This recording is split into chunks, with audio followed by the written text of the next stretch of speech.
A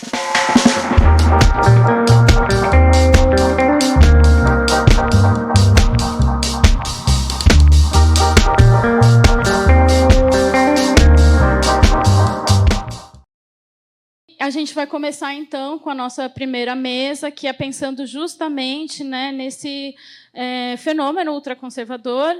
Eu vou chamar, então, a Jéssica, que vai fazer aqui a mediação da mesa. A Jéssica Germini,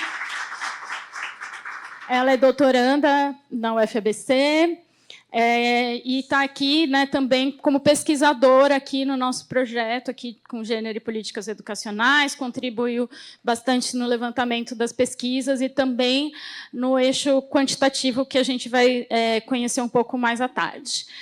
E aí eu também já vou chamar as outras pessoas que vão compor, a Thaís, que é da Fundação Carlos Chagas, Thaís Gava,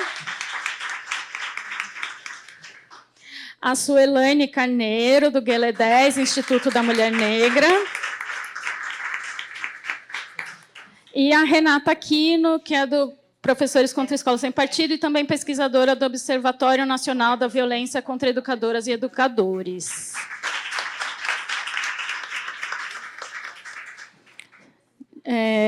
Gente, eu vou, então, passar aqui para a Jéssica fazer a mediação dessa mesa, desejar para a gente um bom dia de debate, de conversa, e que vocês, se vocês tiverem qualquer questão, qualquer dúvida, vocês também podem procurar a gente está aí para contribuir no que for preciso. Tá bom? Obrigada.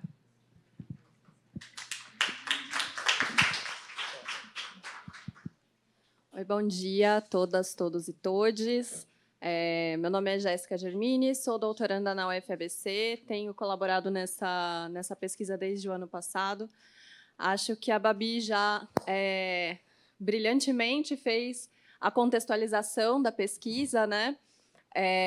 Mas falar um pouquinho sobre esses eixos em que a gente tem trabalhado. Essa é uma pesquisa bastante ampla, que contou com a colaboração e com o trabalho, com o esforço, suor e paixão de muita gente,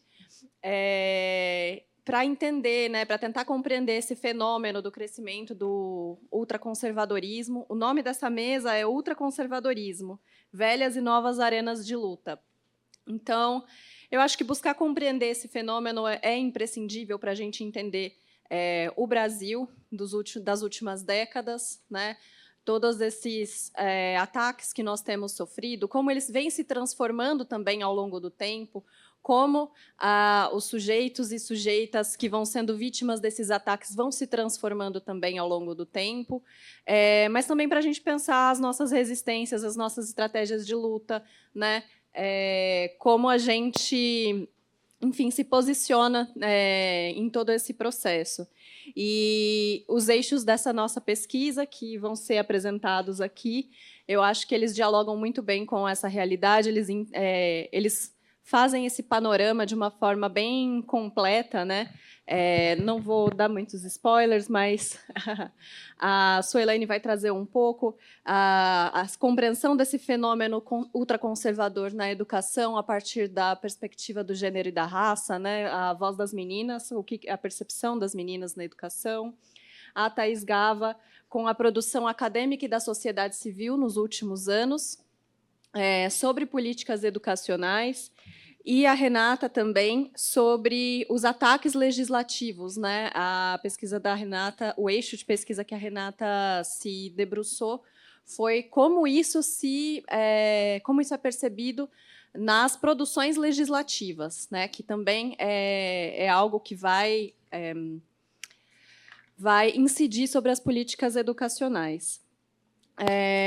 Bom, acho que era um pouco isso, era um pouco essa abertura, né? Não quero tomar muito tempo, porque eu acho que as convidadas da mesa têm muito a dizer. Então, acho que a gente vai começar pela Suelaine Carneiro, do Instituto Guelé 10, Instituto da Mulher Negra. Suelaine, fique à vontade, por favor, o microfone é seu. Bom dia, gente. Bom dia a todas, todos e todas. Desculpa, agora estou me ajeitando aqui.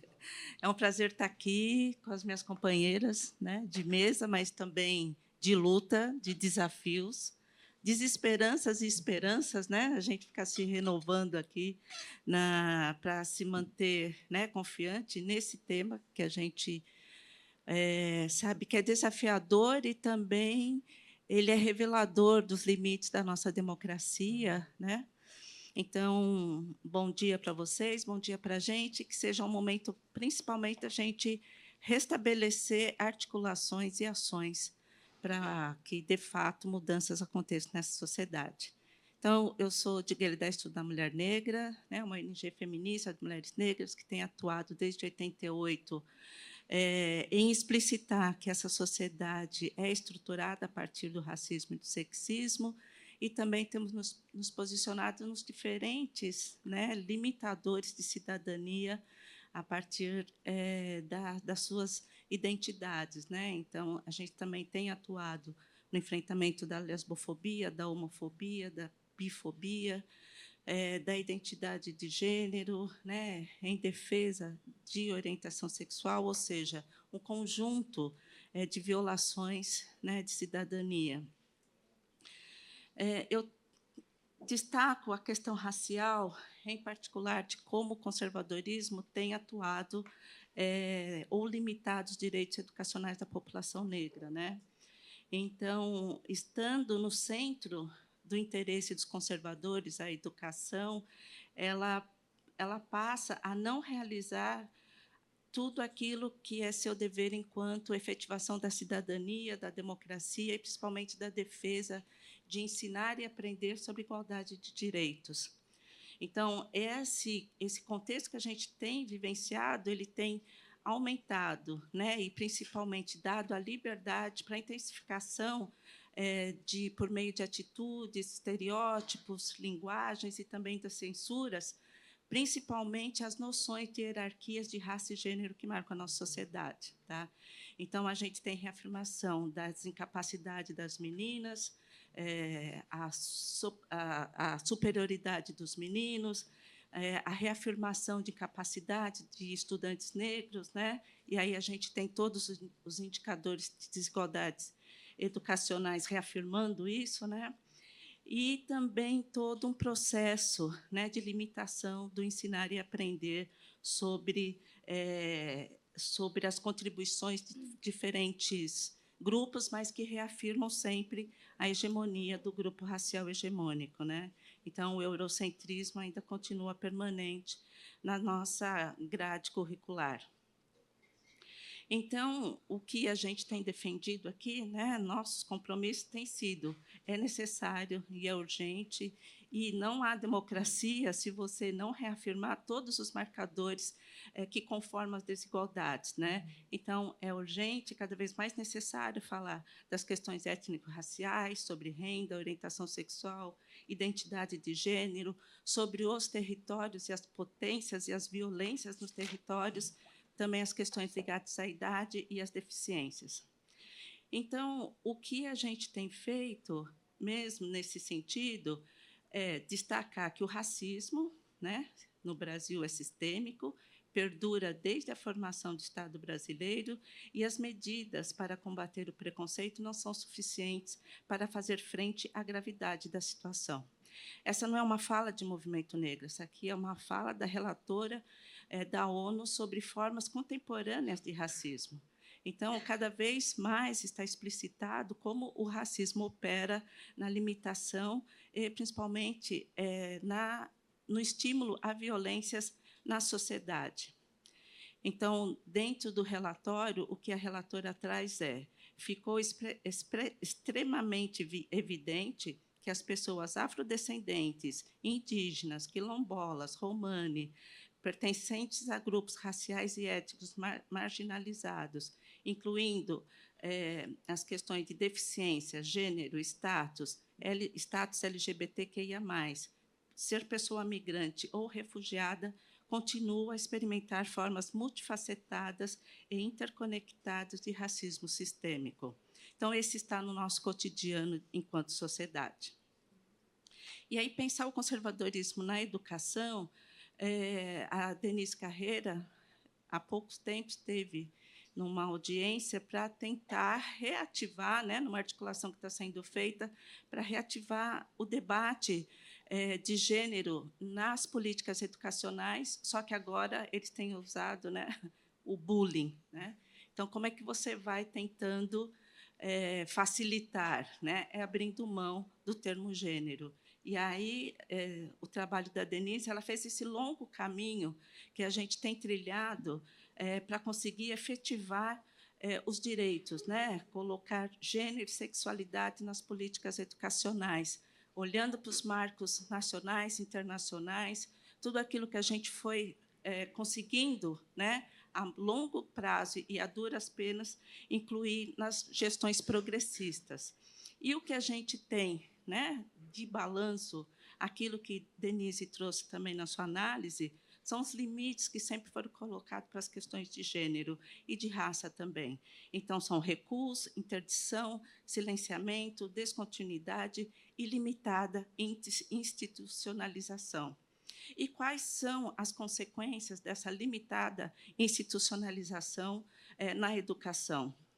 Então, começo destacando a Lei 10.639, que instituiu o ensino de História e Educação Afro-Brasileira e Africana, e os limites dessa institucionalização, né, em que ela vai, ao não se efetivar no cotidiano escolar, ao não ser uma política de Estado, ela vai restabelecendo concepções de hierarquia racial e desumanização negra. Então, se você não ensina, você permite que as violências continuem acontecendo no cotidiano escolar. E a gente está no mês de novembro e todos nós aqui sabemos que é o mês em que alguma coisa vai ser feita sobre a consciência racial, sobre os direitos da população negra, mas de maneira muito descompromissada. Uma outra dimensão pode ser observada no aumento da violência no espaço escolar. Então, aqui tem que, em 2023, a Secretaria de Educação do Estado de São Paulo registrou mais de 3.000 processos administrativos sobre as situações nas unidades escolares, e a Secretaria de Segurança Pública também tem aumentado o número de registros de boletim de ocorrência envolvendo casos de discriminação racial no espaço escolar.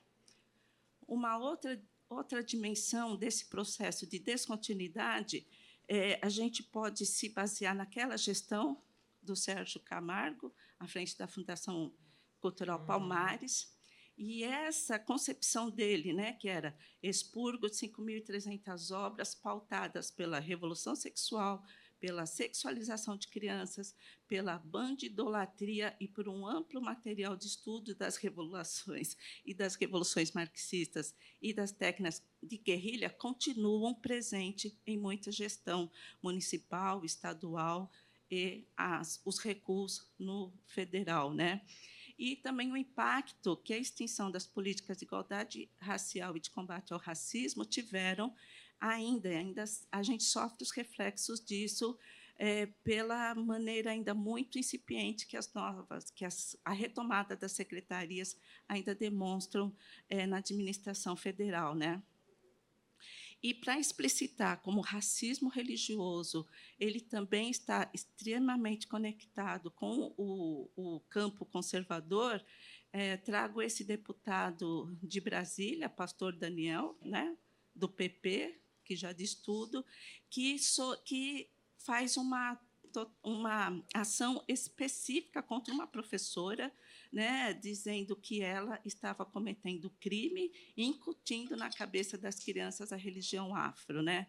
Então, cada vez mais vai se explicitando todo um processo que é de gênero, mas que também é de raça, no que diz respeito aos compromissos desses grupos conservadores, ultraconservadores, mas que é isso, né? Que a gente sabe que são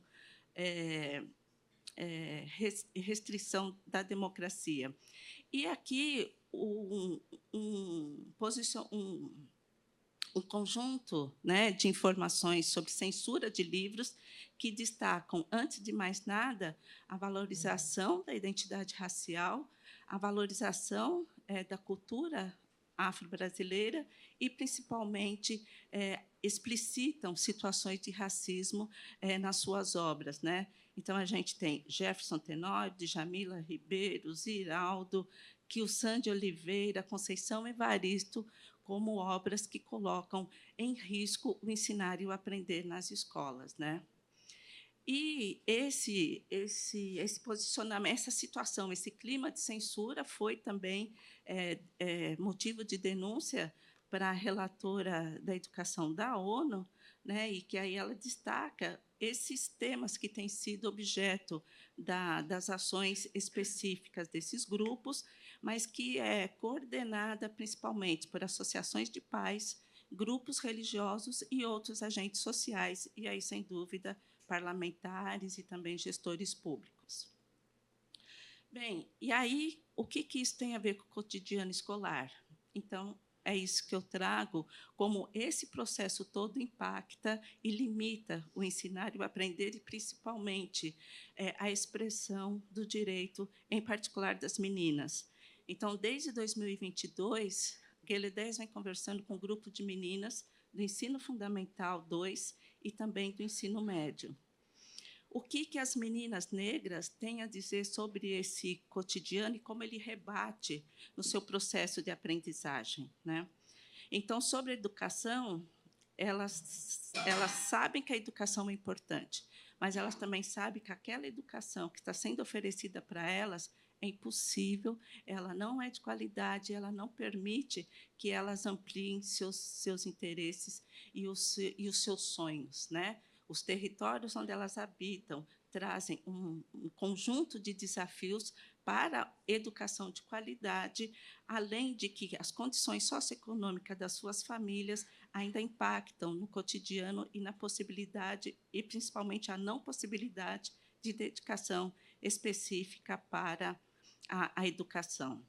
Sobre a questão racial, elas também manifestaram muito, né, eu estou falando de meninas do ensino fundamental 2, né, uma compreensão muito expressiva das desigualdades raciais na sociedade e de que, sem dúvida nenhuma, as pessoas brancas têm mais condições de oportunidades do que elas. A mesma coisa em relação a gênero, né? Então, elas dizendo sobre a compreensão de que homens e mulheres têm condições muito distintas de oportunidades na nossa sociedade. Elas também têm poucas informações ou sonhos sobre carreiras, né? Muitas dúvidas e poucas informações sobre futuro, carreira profissional, né? Sobre o que fazer no ensino médio, para onde ir, quais são as possibilidades que o ensino médio apresenta, né? Quais são as diferentes áreas que elas podem pensar enquanto carreira. Além disso, né, quando perguntada sobre o acesso de homens e mulheres, nisso que é chamado o núcleo duro da educação, né, as ciências, e aí elas trouxeram toda a situação de misoginia que elas passam no contexto escolar, né, em que há maior valorização à voz dos meninos, né, menosprezo às suas dúvidas e, principalmente, a manifestação das suas opiniões. As meninas do ensino médio, elas simplesmente escalam para pior todo esse cenário, né? Então, elas já trazem todo o impedimento, censura, né, e observações em relação às suas roupas, né, aos seus comportamentos, às estéticas delas. Elas também reafirmam toda a hierarquia e a anuência, né, de professoras e professores em relação ao comportamento dos meninos, a permanência dessa concepção no ensino médio de coisas de meninas e coisas de meninos, a criminalização de professoras e professores que falam sobre a 10639, né, a pouca abordagem sobre o tema nas aulas e a presença de um corpo, né, da gestão escolar muito comprometida com as religiões neopentecostais. Elas também destacam a impossibilidade de discutir nas suas famílias sobre racismo e sexismo, né, e aquelas famílias com uma presença muito grande de neopentecostais e a igreja sendo esse lugar em que elas são levadas para em muitos casos, conversão em relação das suas identidades ou orientação sexual, né? Então, o que eu estou trazendo aqui é um cenário, né, que mostra essa ação articulada a partir da educação, né, estimulada por parlamentares, familiares, docentes, gestores, em restaurar uma ordem hierárquica e racializada na nossa sociedade, né? Então, uma sociedade que sempre foi violenta, racista e sexista está sendo cada vez mais estimulada a permanecer assim, né? Então, enfrentar o ultraconservadorismo no espaço escolar exige não ceder ao discurso simplificador daquilo que a gente tem sido chamado, né? Nós somos identitários e nós temos sido considerados os grandes problemas para o avanço do ultraconservadorismo. A gente está num momento em que a esquerda não faz autorreflexão nem mudança de rumo, né? É mais fácil acusar os movimentos sociais de divisão e não toda essa política de conciliação que está sendo realizada, né? Então, a gente tem que continuar atuando contra o retrocesso da esquerda.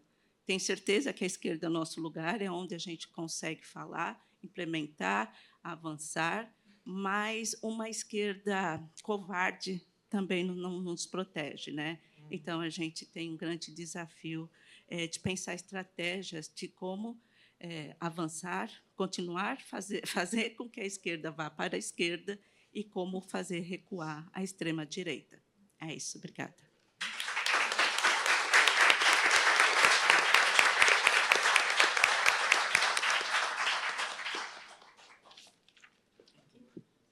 Obrigada, Suelaine, pela exposição brilhante. Acho que a gente já vai ter muita coisa para debater só a partir do que você trouxe, né, das falas das meninas negras de ensino fundamental e médio. Agora eu vou chamar para expor a nossa pesquisa a Thaís Gava, da Fundação Carlos Chagas, né, que vai falar um pouquinho sobre as últimas produções acadêmicas e também da sociedade civil com relação a gênero e políticas educacionais. Bom, vamos lá, minha gente. Bom dia a todas as pessoas. É um prazer enorme estar aqui com vocês. Eu sou a Thaís, da Fundação Carlos Chagas. Como a Bárbara disse, a Fundação vem aí nesse processo, nessa parceria, junto com a ação, junto com o coletivo de professores contra Escola Sem Partido, com Guelé 10, com USP, né, pensando aí nessas possibilidades e reflexões para discussão sobre as políticas públicas, especialmente as políticas educacionais, no âmbito do gênero, raça e sexualidades. Tem que ser mais perto? Eu vou tirar aqui, tá, gente? Porque senão eu vou perder minha cor. Melhor? Melhorou? Então tá. Bom, a ideia hoje é que a gente possa apresentar esse estudo que a gente veio fazendo desde o ano passado, e aí eu também queria fazer um agradecimento especial à Jéssica e à Bárbara, porque elas participaram ativamente desse processo do levantamento, da gente fazer um levantamento dos trabalhos, né, das produções teóricas que discutissem as políticas educacionais, gênero, raça e sexualidades. E aí, assim, eu acho que é importante eu colocar isso logo de início, porque esse estudo, né, ele vem num processo, né, reflexivo e de discussão desde 2011, com o primeiro trabalho realizado ali da gente tentar entender qual era aquele cenário naquela época sobre as políticas educacionais, mas em 2016, especialmente, né, nesse trabalho que foi elaborado pelas professoras Cláudia Viana e a Sandro Benhal, elas fizeram um primeiro levantamento das produções acadêmicas, e aí pensando em artigos, teses e dissertações de 2000 a 2015. E é interessante porque já naquele material, nesse primeiro levantamento, elas já nos apontavam nas suas considerações, para um recrudescimento dos embates vivenciado na criação, implementação e defesa das políticas educacionais, de um modo geral, e com o recorte, né, que eu acho que é esse que a gente vai poder aprofundar aqui, com gênero, raça e sexualidades. Suelaine já colocou...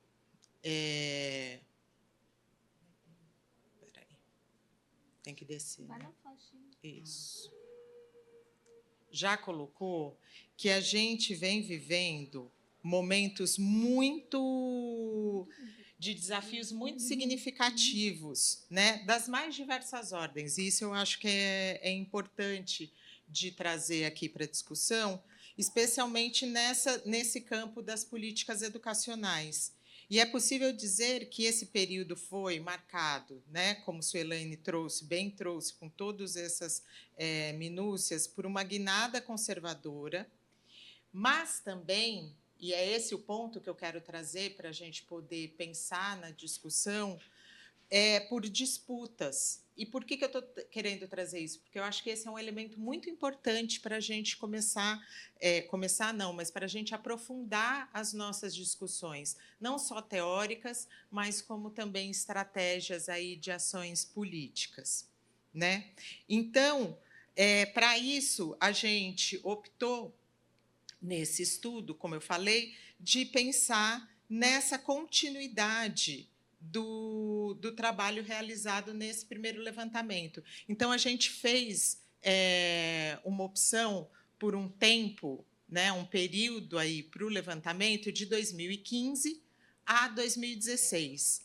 E esse levantamento ele levava em conta também esse cenário, porque, se vocês observarem, aqui são algumas chamadas de jornal desses últimos anos, e mostra, né, como, né, tem um enfrentamento acontecendo, tem embates sendo colocados, tem posicionamentos sendo reafirmados. Isso não quer dizer que a gente não tenha situações de precariedade,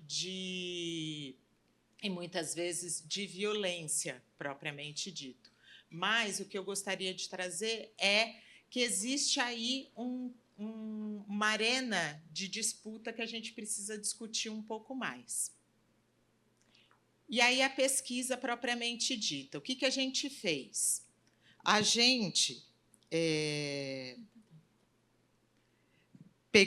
a proposta era tentar explorar quais eram as questões, os desafios e as possibilidades de resistência dentro desse cenário, né, que a gente estava trabalhando.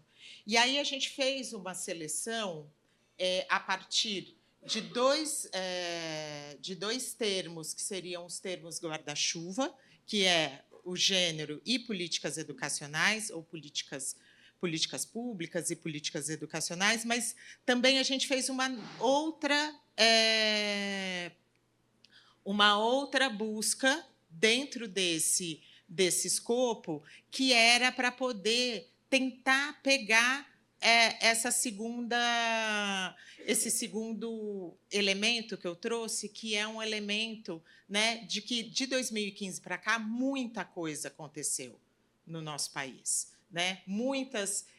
A gente teve vivências das mais diversas. Então, a ideia de trabalhar com os termos antigênero, diversidade sexual, raça, políticas públicas, né, educação, como eu tinha dito, ideologia de gênero, sexualidade, interseccionalidade, perseguição, denúncia, e a gente buscou isso a partir das fontes, né, dos artigos para o Cielo e para o Educa, que são dois repositores de artigos, né, representativo do campo educacional, e das teses e dissertações, a gente trabalhou com também dois repositórios, que é a Biblioteca Digital Brasileira de Teses e Dissertações e o Catálogo de Teses e Dissertações da CAPES. E, além disso, a gente também optou, nesse segundo levantamento, tentar, de alguma maneira, trazer a produção da sociedade civil, porque a gente entende também que muitas das coisas, muitas das posturas e muitas das respostas e reflexões, a celeridade do momento, a celeridade do contexto, ela foi respondida muitas vezes por pessoas, por representantes da sociedade civil, nessas discussões e nessas reflexões. Então, a gente tentou, fez essa tentativa, e aí, a partir de pedidos diretos, né? Então, a gente fez solicitações diretas para organizações e coletivos que estavam envolvidos com a temática, e a gente também fez uma chamada a partir do site Gênero e Educação e também por chamadas no WhatsApp. E aí a gente recebeu 20, nessa ação, a gente recebeu 20 materiais, assim, de natureza diversa, distinta, e também fizemos ali uma seleção, né, de 40 artigos, 76 dissertações e 15 teses. E o que eu acho que é importante a gente considerar aqui? Primeiro, que quando a gente trabalha com política educacional ou política pública e educação, muitas vezes isso restringe, eu acho que essa já é uma discussão, né? Assim, a gente restringe o campo de possibilidades para buscar esses trabalhos. Então, a gente percebeu que muitas vezes tinham trabalhos que poderiam ser discutidos no escopo desse projeto, mas como a gente optou por fazer essa seleção pelos escritores, a gente usou isso na discussão, na reflexão, mas não no corpus dessa análise, tá? E aí, uma outra coisa que eu acho que é importante de se falar é que a gente fez um compilado dos resumos, então, desses 131 textos, para que eles pudessem, né, a gente fez um compilado e a gente propôs, né, uma análise léxica. O que é? Na verdade, é tentar buscar os radicais, porque, a partir dos radicais do que está escrito nesses documentos, a gente conseguiria ter algumas pistas e algumas possibilidades analíticas para a gente poder pensar aí nessa análise. E aí eu vou mostrar aqui para vocês, só para vocês entenderem do que eu estou falando. E aqui você tem uma nuvem de palavras que saiu desse primeiro levantamento. E aqui a gente já tem, né, a gente pode conversar melhor sobre a metodologia e sobre esses pontos, mas aqui a gente já tem alguns elementos interessantes para a gente poder começar a fazer essa discussão mais especificamente voltada a esses materiais, né? Então, a ideia, né, essa ideia do conservadorismo, né, ele ganha um destaque, né, e vira um tema recorrente nos estudos das políticas educacionais e acaba refletindo essa ideia, né, essa influência das ideias conservadoras nas políticas, com destaque, né, das questões religiosas, e aí pensando nas instituições religiosas. E outra frente aí que eu acho que dá para a gente começar a pensar a partir desse material, desse conjunto de materiais específico, é uma ideia em que há uma contraposição entre as construções da perspectiva da educação como uma perspectiva de direito e as normas vivenciadas tanto no ambiente escolar como também nas outras esferas de discussão do campo da educação. E aí, então, pensando nisso, a gente fez, a partir dessa primeira análise auxiliada, análise não, né, mas dessa primeira codificação auxiliada por esse software, o Alceste, ele propôs 3 grandes classes. E aí eu vou propor que a gente fique nessas duas aqui, na 2 e na 3. Essa primeira, ela mostra, né, e eu acho que depois a gente pode discutir mais aprofundadamente, mas ela mostra como as pesquisas no campo educacional elas são feitas, elas são organizadas dentro do nosso trabalho do campo de gênero, raça e sexualidades. Mas o que eu quero que a gente olhe com mais atenção são essas duas. Por quê? Aqui a gente pode perceber, né, que nessa classe 2, que eu estou chamando de postura crítica, ela traz, né, termos e palavras ligadas a um questionamento das políticas educacionais. Ela mostra de que maneira, né, a gente tem uma ideia de reconhecimento, de participação. Em contraposição, a gente tem uma outra classe, que é a classe 3, que seria essa no qual esse discurso reacionário e conservador ele permeia os trabalhos realizados sobre políticas educacionais.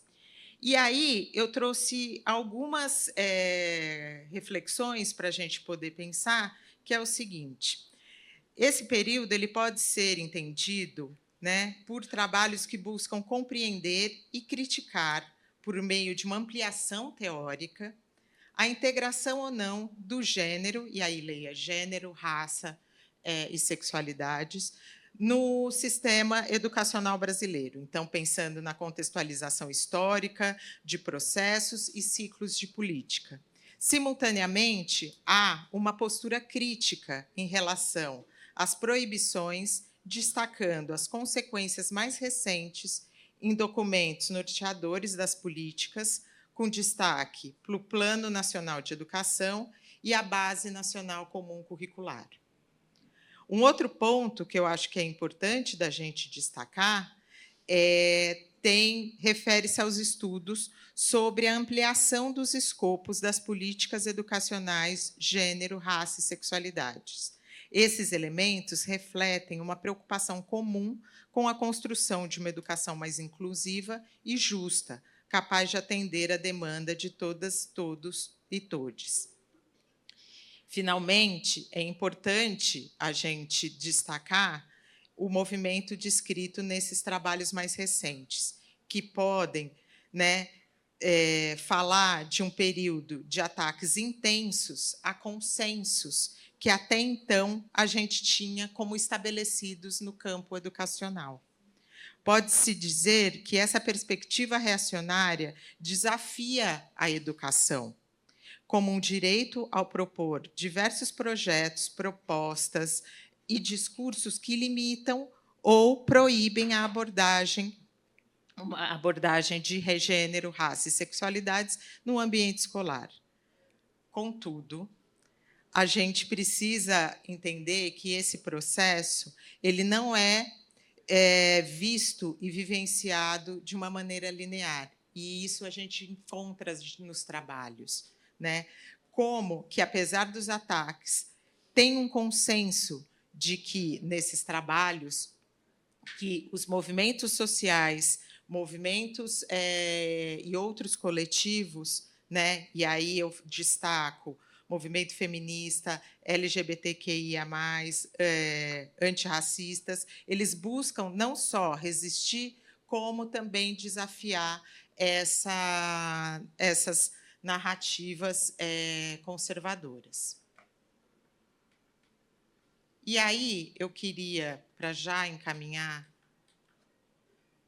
para a gente poder pensar um pouco, eu gostaria de propor uma reflexão sobre essa ideia da disputa como uma categoria. Por que eu estou trazendo isso? Os trabalhos analisados, eles nos colocam a necessidade de ampliarmos a discussão sobre a dimensão da disputa, para que seja possível a gente pensar em outras estratégias políticas de produção de conhecimentos. E aí eu retomo a fala de Suelaine, que sustentar o dissenso e os conflitos, tanto interno, na área, como externo, pensando na discussão mais ampla, nos possibilitou, até hoje, a conquistas muito importantes. E tem mostrado que, mesmo em momentos adversos, como os quais a gente vive, essa postura, né, nos garante a possibilidade de fala, de trânsito, mesmo que diminuído, mas isso garante. Então, eu acho que esse é um ponto da gente pensar aqui nesse dia de trabalho, né, nessa ideia de que assim, tem um conflito e esse conflito ele precisa ser sustentado. No entanto, a gente está vivenciando cada vez mais intensamente algo que vai além, né, dessa impossibilidade de se criar consensos e possibilidades de negociação para a criação e implementação das políticas educacionais, né? É possível, e eu acho que aqui todo mundo deve ter experiências diretas e indiretas, dizer que diversos confrontos com os quais a gente está tendo que lidar tratam-se de dinâmicas que não apresentam um denominador comum, já que muitos desses conflitos, advindos desses embates, né, eles são vivenciados não mais como relações entre adversários políticos, mas como inimigos que devem ser eliminados. Então,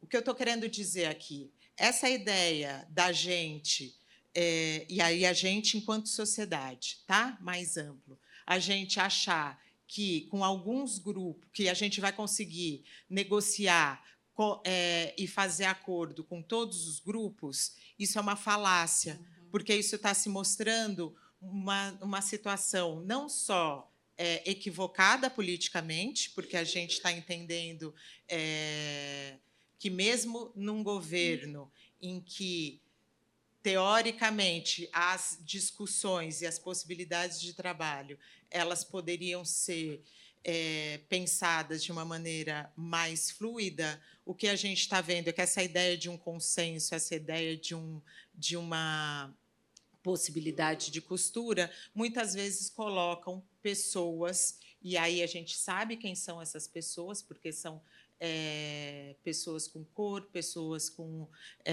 sexualidades, pessoas com posicionamentos políticos partidários, em que essas pessoas elas ficam vulneráveis, não só simbólica e politicamente, como concretamente, né? E eu acho que é importante a gente ter a ideia desses dois movimentos, porque eles ocorrem em concomitância. Então, é importante a gente ter esse olhar e essa possibilidade. Tá acabando? Tá. a gente ter essa possibilidade de pensar e de poder discutir sobre isso, porque muitas vezes é confuso a gente entender quais são os espaços e quais são as pautas que são possíveis ser negociadas e quais são as pautas que não são negociáveis. Essa discussão ela é feita desde a década de 80, mas eu acho que hoje a gente ganha uma urgência, uma concretude a partir desses questionamentos. Tem uma autora que eu gosto muito, que chama Chantal Mouffe, e ela apresenta uma possibilidade, né, que é a construção de alianças mais amplas, capazes da gente articular sentidos e práticas com outros movimentos para a construção de sentidos mais amplos, sentidos sociais, né, mais amplos e coletivos sobre liberdade e igualdade, consequentemente, para a gente poder pensar em ações mais efetivas nessa ideia, né, de trazer uma concretude para a discussão da democracia. Porque o que eu acho que a gente viu aí nesses últimos acontecimentos é uma discussão abstrata de democracia que muitas vezes não é vivenciada ou experienciada por grandes grupos aí da nossa sociedade. Então, o que eu acho que o nosso desafio, um dos nossos desafios aí para a gente poder continuar o debate, é pensar que todos esses desafios educacionais que a gente vem vivendo no Brasil, e aí eu estou falando dos desafios no sentido mais amplo do termo para pensar a educação, né? A gente precisa, enquanto sociedade, considerar essas reflexões que estão sendo produzidas, né, sobre as políticas educacionais que promovam a equidade de gênero, raça e sexualidades e que garantam aí uma possibilidade de vivência real da diversidade na educação. Nesse sentido, é fundamental que a gente pense, né, numa perspectiva inclusiva da educação, considerando, né, que as demandas por discussões teóricas que também abarque, né, essas discussões de uma maneira integrada e que leve em consideração contextos, né, mais amplos aí da nossa sociedade. Eu espero que esse seja aí um início para a nossa reflexão e que a gente tenha aí um dia e uma tarde muito proveitosa. Obrigada, minha gente.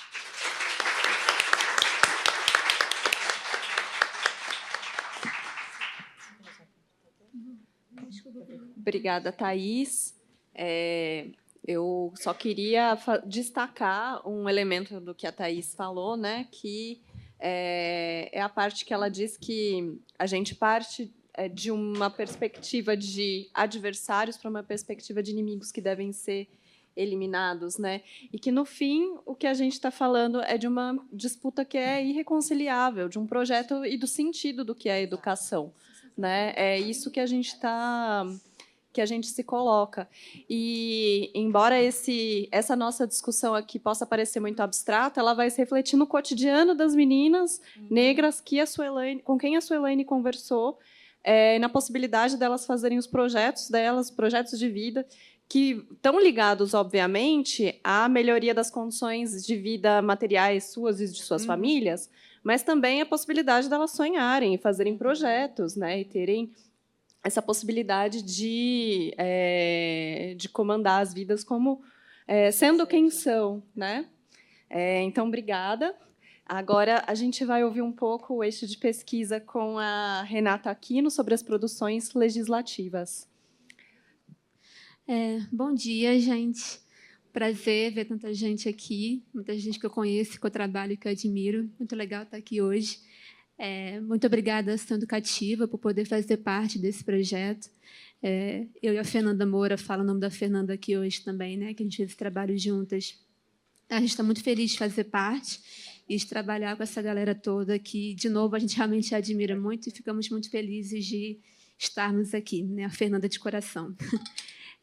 Aqui nessa pesquisa que a gente está apresentando os resultados preliminares hoje, eu e a Fernanda nós ficamos com esse fronte aqui de analisar, quantificar, coletar dados sobre esses ataques legislativos, né, sobre toda essa produção legislativa que tem sido feita basicamente desde 2014, principalmente a partir de 2015, e que tratam principalmente de censura, que é a educação em gênero e sexualidade, e alguns temas correlatos que a gente vai ver um pouco aqui.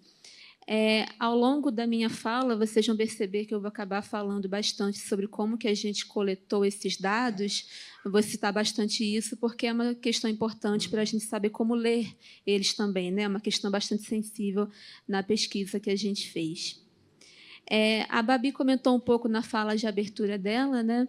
Eu e a Fernanda, na verdade, esse trabalho começa com a Fernanda, na dissertação de mestrado dela, que ela defendeu em 2016, pesquisando escola sem partido e o impacto desse conflito em torno da laicidade na educação no ensino de história. E, na dissertação, ela faz um levantamento inicial de projetos de lei escola sem partido no país, ao longo de 2015 e 2016.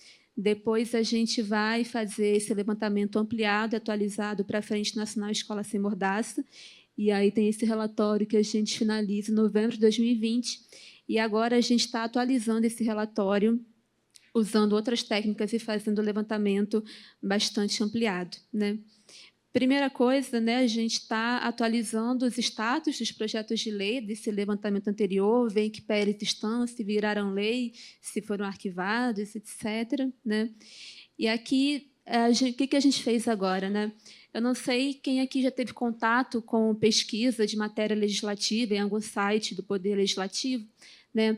O Senado Federal ele tem um sistema chamado SAPL, que é Sistema de Apoio ao Processo Legislativo, que é uma estrutura de banco de dados de apoio ao Poder Legislativo que ele disponibiliza para qualquer município, estado que o país que queira adotar, né? Então, sei lá, se o município de São Paulo quiser usar o SAPL, ele assina um acordo de cooperação técnica com o Senado Federal e o Senado dá um suporte para implementar esse banco de dados, né? Isso significa que a gente tem mais ou menos 1.400 casas legislativas no país que fizeram esse acordo com o Senado. A gente fez um pedido de acesso à informação para o Senado e ele mandou para a gente essa lista de casas e de sites do SAPL. Em cima dessa lista, a gente construiu, e aí a gente contratou um colega nosso que trabalha com isso, né, com raspagem de dados em sites, e ele fez um código para a gente raspar automaticamente. Raspar é puxar esses dados de maneira automatizada desses sites, né? O Senado mandou para a gente uma lista com mais ou menos 1.400 casas. A gente fez ali uma pesquisada, viu que nem todas elas chegaram a implementar o SAPL, que implementaram e que a gente conseguiu efetivamente raspar e fazer essa pesquisa por palavra-chave foram 909 casas legislativas. Aí aqui tem muito município e tem alguns estados. Então, foi um levantamento bastante significativo, né? Além disso, a gente também buscou manualmente em estados e capitais, porque nem todos os estados e capitais usam SAPL. Na verdade, boa parte dos estados tem um sistema próprio de apoio ao seu processo. A gente também está atualizando o levantamento anterior nesses municípios que não usam SAPL, né? Alguns dos que a gente olhou em 2020 usam, outros não. A gente está compatibilizando essas coisas, né? Na Câmara dos Deputados, a gente fez a busca manualmente, e no Senado, a gente está no processo de pesquisar, porque a gente suspeita que tem uma lacuna nos dados do Senado, que a gente talvez tenha que chegar nela via lei de acesso à informação, e não conseguimos chegar pelo buscador deles. Então, o Senado não está nos dados que a gente vai apresentar aqui hoje por causa disso. Dito isso, né, alguns estados e capitais a ferramenta pegou, são esses aqui. Eu vou passar rapidinho para a gente chegar nos gráficos, que eu acho que é a parte mais interessante, né? Essa aqui é a carinha do SAPL, né? Qualquer casa legislativa que utilize esse sistema vai ter mais ou menos essa carinha aqui. É por isso que ele é possível de raspar dessa maneira escalável, né? E essa aqui é um print de como que a ferramenta funciona, né? Uma coisa bem Matrix das ideias. Não sei se alguém aqui tem. Eu não tinha contato com isso antes desse projeto, então, para mim, a referência ainda é uma coisa bem Matrix das ideias. Mas, então, a gente fez uma lista de palavras-chave E aí a ferramenta ela vai pesquisar por essas palavras-chave em todos os links SAP que ela tem. Nesse exemplo aqui, a gente selecionou as palavras-chave cívico-militar, moral e cívica e PSIM, que não entram nesse levantamento de hoje. A gente está avaliando se a gente vai inserir militarização no relatório final da pesquisa. Não está aqui hoje, é só por exemplo. E aqui, carregando casas legislativas, é a ferramenta ali vendo quais sites de casas legislativas estão no ar no momento que isso está rodando no programa. Quando eu fiz a raspagem que levantou parte dos dados hoje, meu computador ficou à noite ligado, umas 8 horas direto, e fazendo essa raspagem nas casas, né, baixando os projetos, os dados, enfim. E aqui algumas questões, né? Não é porque um site implementou o Sápio que ele está alimentando o Sápio, isso é uma coisa. E, principalmente, ele não necessariamente alimenta de maneira constante ao longo dos anos. Então, quando a gente vai manualmente olhar alguns sites, a gente vê que tem, sei lá, Búzios, por exemplo, tem matéria legislativa de 2017 para 19 e 21. E aí, esses anos que não estão aqui, também não sabemos onde está, porque no Sápio não está, né? Então, assim, esse levantamento que a gente fez, que eu estou mostrando hoje aqui, manualmente o que fizemos foi Estados e Capitais e Câmara dos Deputados, e, de resto, que eu nem vou mostrar hoje, na verdade, mas eu acho importante deixar claro, é que essa pesquisa ela é muito condicionada pelas iniciativas de transparência das casas legislativas, né? Na Câmara dos Deputados, por exemplo, foi uma pesquisa muito difícil, que a gente não achava que ia ser, ficamos surpresos, mas foi difícil porque o buscador da Câmara dos Deputados ele é burro, basicamente, porque a gente pesquisa a palavra doutrinação e ele me devolve 4.800 resultados, porque ele está elencando todas as matérias que usam o termo doutrina. Então, eu tive que baixar todos esses PDFs e fazer um buscador no meu computador nesses PDFs, porque o meu buscador buscava a palavra doutrinação e não doutrina. Então, tem essas questões, né? Enfim. Algumas casas, né, implementam Sápio, mas não alimentam ele. Então, tem Sápios vazios, sem nenhum projeto de lei ou requerimento ou moção, incompleta, como eu falei. E, no que se trata de sites de casas que não usam Sápio, né, alguns estados e capitais, existem alguns lugares que simplesmente não tem buscador, ou não tem buscador por palavra-chave. A Câmara de Salvador, por exemplo, não tem buscador por palavra-chave. Eu fiquei chocada, a gente não conseguiu fazer a busca. Como é uma capital, provavelmente a gente vai entrar com pedido de lei de acesso à informação, mas o que é ridículo. Assim, a gente fica muito aviltada, eu e Fernanda, quando a gente vê essas coisas, porque é uma capital, como é que não tem um buscador? Mas, enfim, não tem. A gente encontrou isso em 2020, definitivamente o panorama está melhor, mas a gente ainda encontra uma capital que não tem um buscador, né, que é bem impressionante. Aqui são as famosas palavras-chave que a gente utiliza na busca. Então, o que a gente estava tentando buscar? Os projetos de lei antigênero clássicos, né, por assim dizer, aqueles que falavam proibido gênero, ideologia de gênero para crianças, proibido livro didático com gênero, proibido atividade didática com gênero, ou então os pais têm que autorizar a participação de seus filhos em atividades que contenham ideologia de gênero, né? Esses são os projetos clássicos no sentido que surgem lá em 2015 e continuam até hoje. A gente vai ver as tendências ao longo do tempo. A gente também inseriu uma série de combinações de palavras-chave. Aqui onde tem vírgula é porque no nosso buscador vírgula equivale ao mais, né? Então, a gente, por exemplo, a gente coloca professor convicções morais, que é para pegar matérias que contenham professor e convicções morais nessa ordem, né? A gente queria pegar os projetos antigênero, os projetos Escola Sem Partido e suas atualizações, ou seja, projetos de lei que contenham essas palavras típicas deles, né, e que tratam o processo de ensino-aprendizagem como a doutrinação em potencial. Então, esses projetos que têm esse pendão, né, que estão ali querendo criar um solo político para criminalizar a educação, para criminalizar educadoras. Como vocês estão vendo, tem várias coisas sobre banheiro, para pegar todas as proibições de que as pessoas, né, jovens, usem os banheiros de acordo com a sua identidade de gênero, quando ela não condiz com o sexo dado a essa pessoa, né? Violência institucional, a gente colocou aqui para ver se estava tendo alguma repercussão e alguma algum repetimento, me fugia a palavra, né? Outros deputados e vereadores replicando um projeto da Ana Carolina Campanholo, que foi aprovado em Santa Catarina. A Campanholo aprovou 1 ou 2 anos atrás um projeto em Santa Catarina, que é uma cópia do Escola Sem Partido, só que, ao invés de criar um programa, ele queria uma semana de combate à violência institucional, que é muito inspirado no que a Damares estava fazendo no Ministério da Mulher e da Família, que ela também estava lá ascensão dessa ideia de doutrinação como uma violência institucional da escola contra crianças e jovens.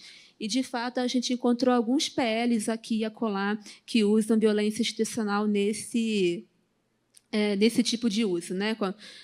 Um tipo de violência que acontece na escola, de professores contra alunos, que se trata de incutir nos alunos valores que não são aqueles das famílias deles.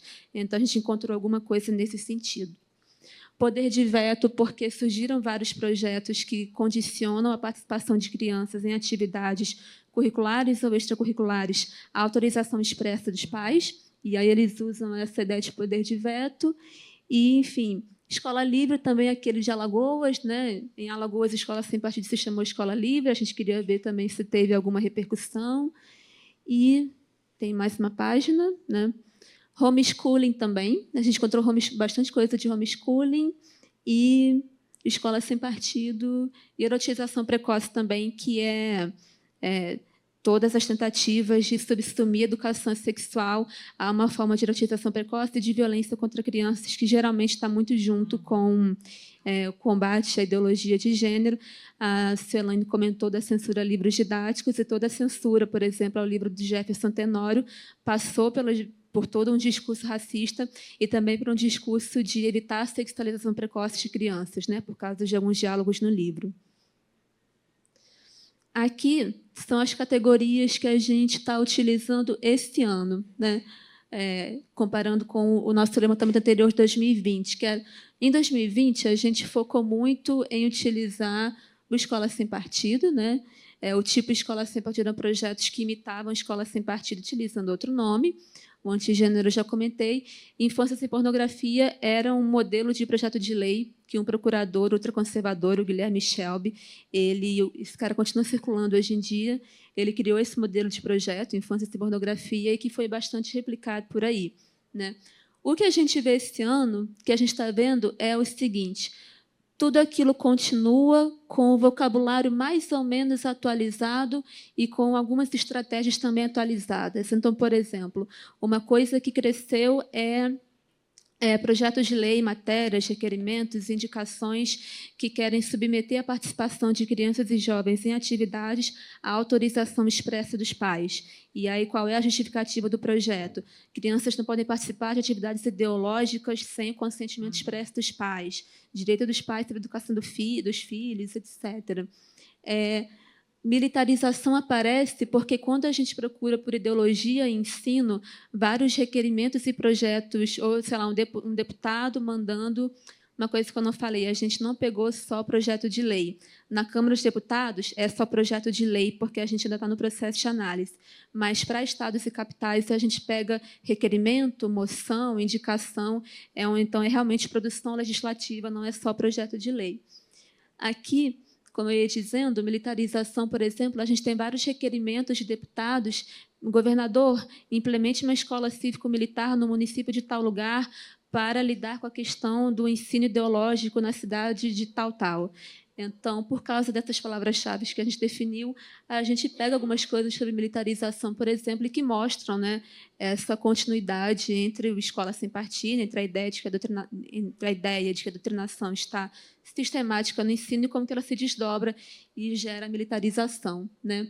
Essas aqui são mais diretas ao ponto, né? A gente encontrou alguns projetos não tantos quanto a gente achava, mas a gente encontrou alguns projetos que proíbem explicitamente que as instituições de ensino respeitem o nome social de crianças e jovens, quando deveriam.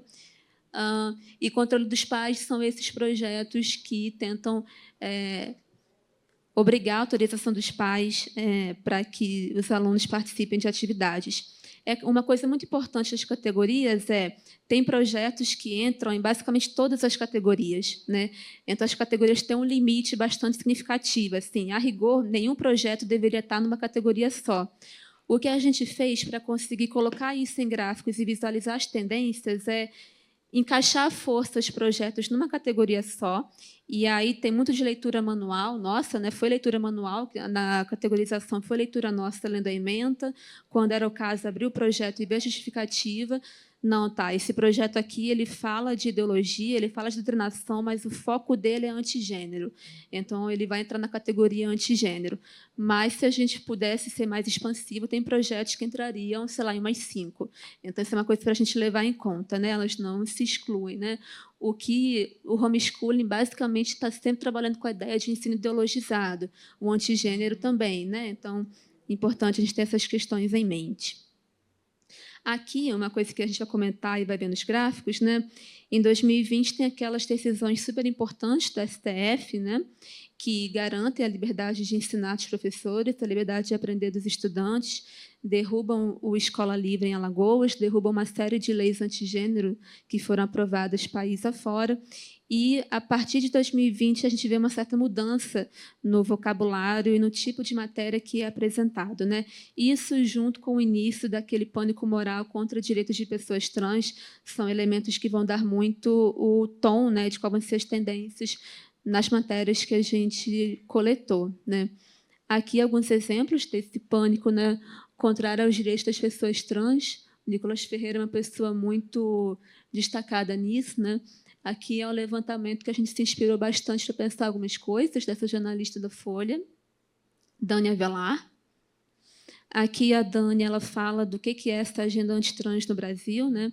E aí no que a gente encontrou vários projetos sobre saúde, sobre esporte, que a gente não coloca porque o foco é a educação, né? Então da Dani o que a gente pega linguagem neutra, banheiro, educação, basicamente isso. A gente encontra várias coisas sobre participação de crianças em parada LGBT, em publicidade também, enfim.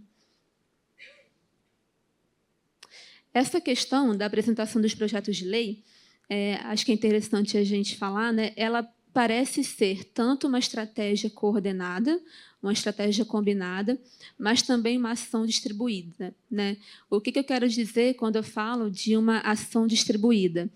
Esses projetos, essas matérias, elas são apresentadas e elas circulam nas casas legislativas. Claro que isso é o tipo de coisa que é melhor captada por pesquisas qualitativas, um pouco mais caso a caso, mas a tendência parece ser pelos números, pela cronologia da apresentação, pelo que é apresentado, o que nos parece é a apresentação dessas matérias, dos projetos de lei, a feitura de audiências públicas, elas indicam, né, elas mostram como que o campo legislativo está sendo utilizado para alimentar o ecossistema da nova direita, do ultraconservadorismo, né?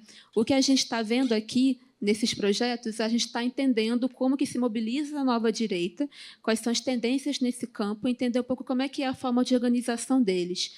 Se a gente casa a análise desses projetos e dessas tendências pensando como que essas pessoas utilizam as redes sociais, como que essas pessoas utilizam a capacidade de ir em escola e tentar intimidar uma comunidade escolar, intimidar uma professora, né? O caso que a Celane citou. Esse cara que a Celane citou, o pastor Daniel, ele apresentou um projeto de lei no Distrito Federal que fala sobre liberdade religiosa e a ementa, a gente analisou o Distrito Federal, foi manualmente.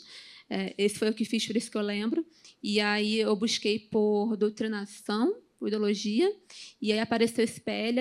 Acho que tem um erro do buscador aqui, porque pela ementa, né, Aí eu abri o PDF do projeto e um dos artigos do projeto é que professores não podem incutir ideologia nos seus estudantes em desacordo com a crença religiosa da família, né? Então, uma coisa que a gente vê também que é muito interessante é como que o vocabulário da nova direita ele vai sendo normalizado e ele vai circulando e vai sendo utilizado em projetos cujo foco principal não é esse. Então, a gente consegue ver por esse banco de dados a normalização desse vocabulário e essas formas de censura difusa, né? né?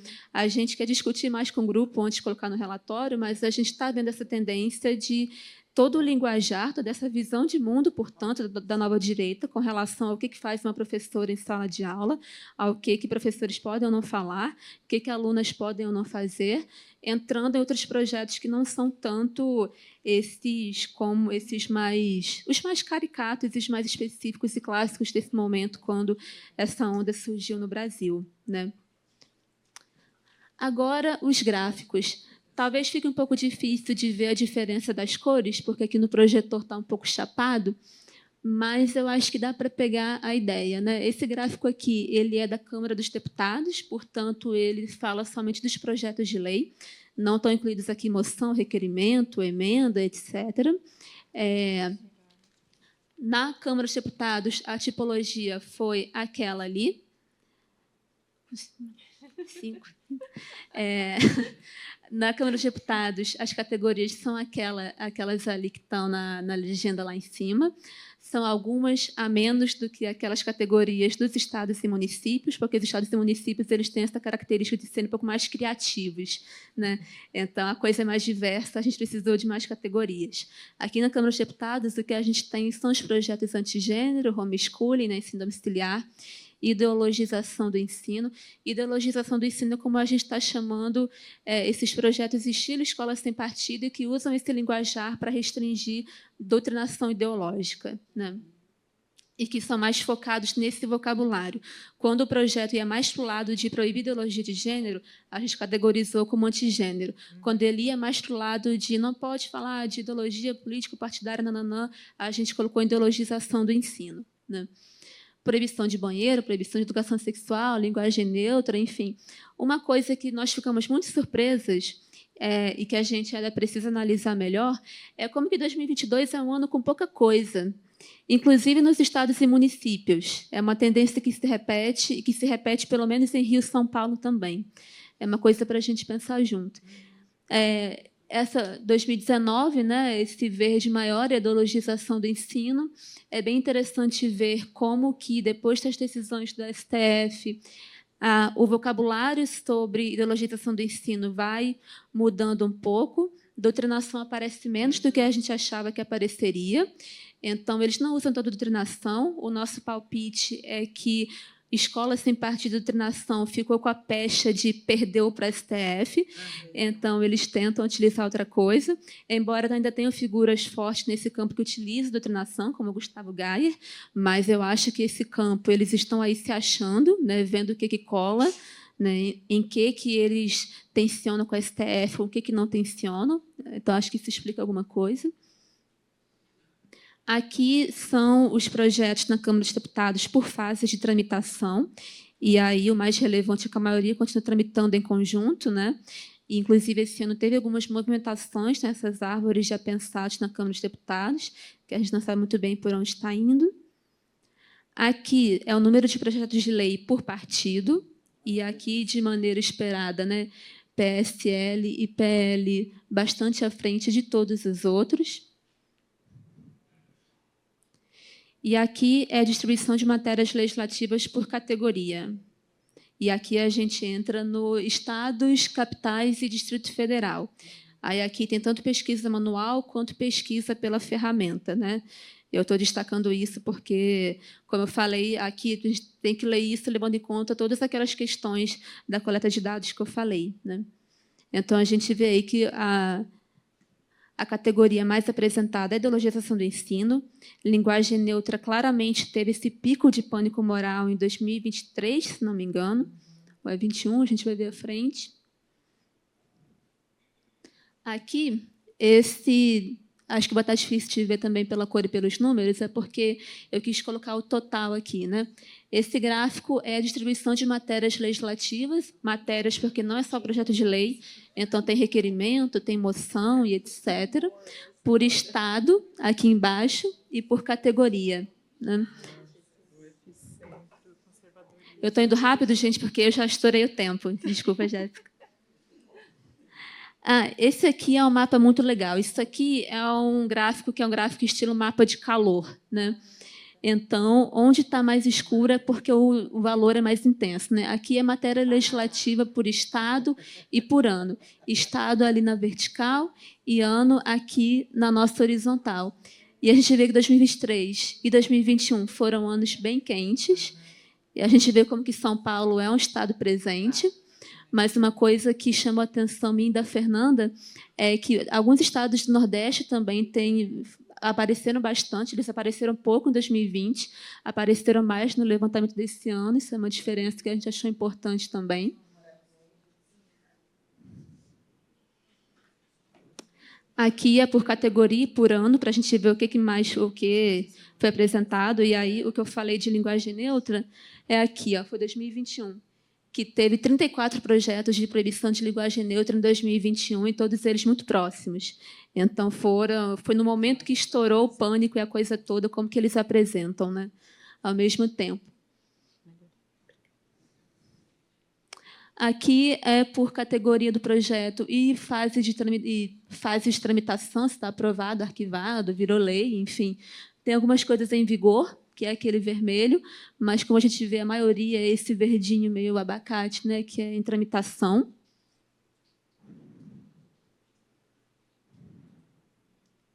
Aqui é por ano e situação também.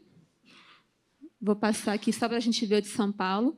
E aí esse aqui é São Paulo e esse é Rio de Janeiro. Então, para a gente reparar como que a tendência é um pouco a mesma, né?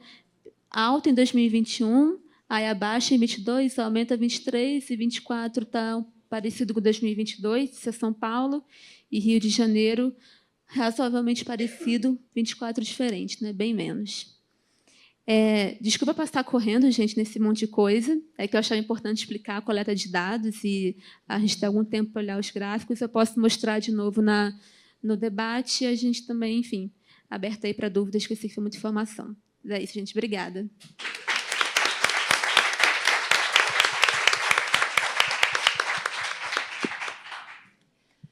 Obrigada, Renata.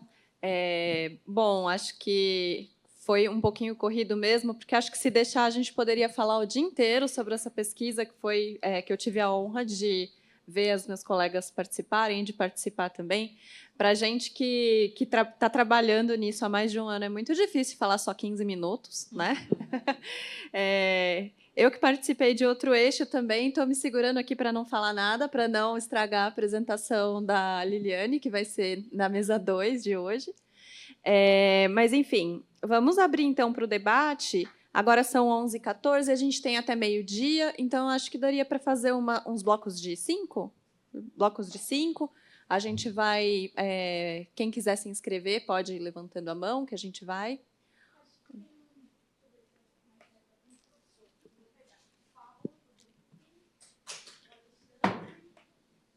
Eu peço para quem for falar no debate, por favor, falar o nome, tá? Para a gente anotar. A gente sempre esquece, mas bom falar o nome.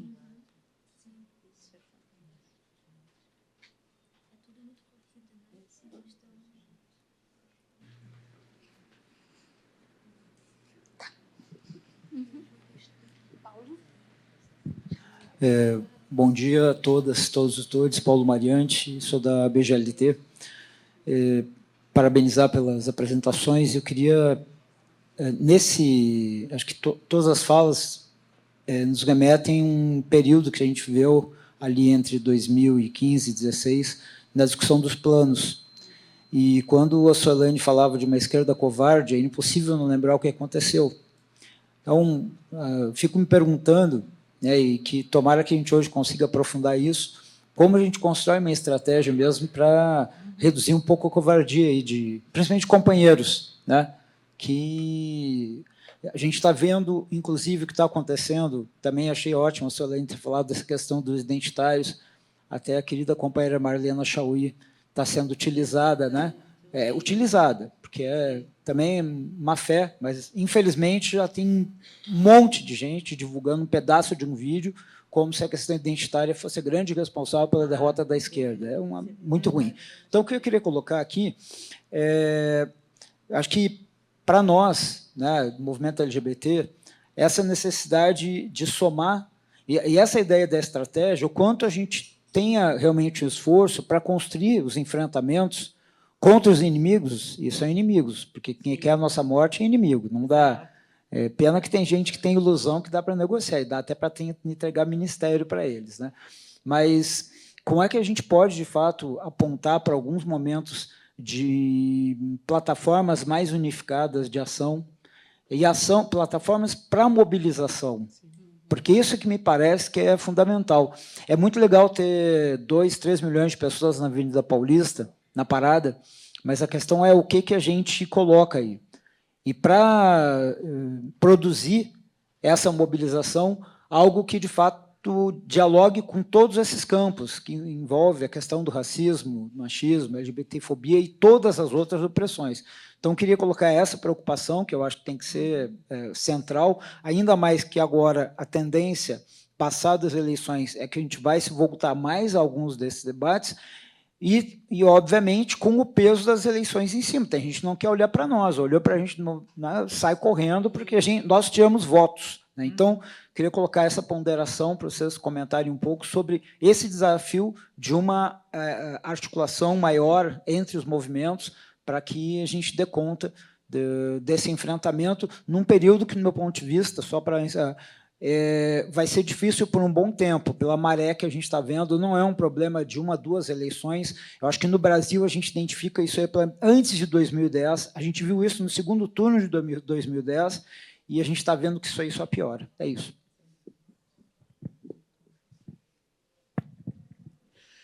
Alexandre Bortolini, da Associação Brasileira de Estudos da Transhomocultura. Renata, eu ia te pedir para trazer de novo um pouco os dados sobre a aprovação dos projetos, tá? Até para tentar entender quais foram aprovados e se é possível a gente distinguir o que vem efetivamente se concretizando como política educacional a partir dessas aprovações e o que funciona só como um produtor, como algo que tem fim em si mesmo para produzir capital político eleitoral. Propõe um projeto, eu sei que ele não vai ser aprovado, ou se aprovado vai ser derrubado, mas isso me gera lucro político eleitoral, então está valendo. E aquilo que efetivamente está se materializando como política de militarização, por exemplo, né? Para a Thaís, achei bem interessante a coisa da impossibilidade da disputa, né? Porque a gente não tem um solo comum. E a sensação que eu tenho é que a gente está disputando exatamente o solo. A gente está disputando qual é a gramática política dentro da qual a gente vai poder disputar, né? Se é o progressismo democrático, o solidário, ou se é um conservadorismo autoritário, individualista, neoliberal. E aí, nesse sentido, passar para a Suelaine, eu acabei de vir de um evento na UniOeste, em Foz do Iguaçu, falando sobre questões LGBT e etc. E, no final, vem uma pessoa, me procura, um homem branco, nem todo homem, mas sempre um homem, nem todo branco, mas sempre um branco, e me pergunta se eu não achava que era a hora, talvez fosse a hora do identitarismo recuar para a gente poder enfrentar a extrema-direita, né? Eu respondi para ele primeiro que se era possível para ele recuar, para mim não era, porque significava abrir mão da minha própria existência, e que, no meu entender, era uma ilusão achar que é possível desenvolver um programa político como o do PT, mesmo as políticas econômicas, distribucionistas, de garantia de renda mínima, etc., e de valorização da vida e de todo mundo, dentro de um contexto, de um paradigma, de uma gramática política conservadora, ultraneoliberal e etc. Mas parece que essa tem sido um pouco a aposta dos homens brancos da esquerda, sempre no poder, especialmente quando eu me deparo agora, vindo para cá, com o slogan novo do governo federal. A gente estava acostumado com o Brasil, país de todos, colorido, com todas as cores, e agora a gente vê as propagandas com fé no Brasil em verde e amarelo, que é, de alguma maneira, o próprio governo federal tentando operar dentro da lógica nacionalista, militarista, religiosa, que, de alguma maneira, tomou a gramática política. E eu queria te perguntar um pouco como é que você responderia a esse sujeito. Oi, gente, bom dia. Eu sou Marina Araújo, eu faço parte do Centro de Defesa da Criança e do Adolescente do Ceará, do SEDECA Ceará. Queria primeiro parabenizar assim, a ação educativa e também as meninas que estão na mesa. Assim, para nós, do campo da infância, é sempre um desafio também unir esse debate, né, da educação, para que ela não fique desassociada do debate sobre a infância, né, e juventude, né, e direitos humanos, porque a gente tem vivido, né? Acho que Renata trouxe também, né? Suelane e Thaís também trouxeram pontos que para nós são inegociáveis, né? A gente viveu eleições municipais agora e talvez, né? Quando a gente olhou ali para o mapa, né? Em 2022 e agora, talvez esse ponto das eleições também seja um ponto que a produção legislativa, né, ela recue um pouco para garantir essas eleições e garantir que eles estejam, né, nesse lugar.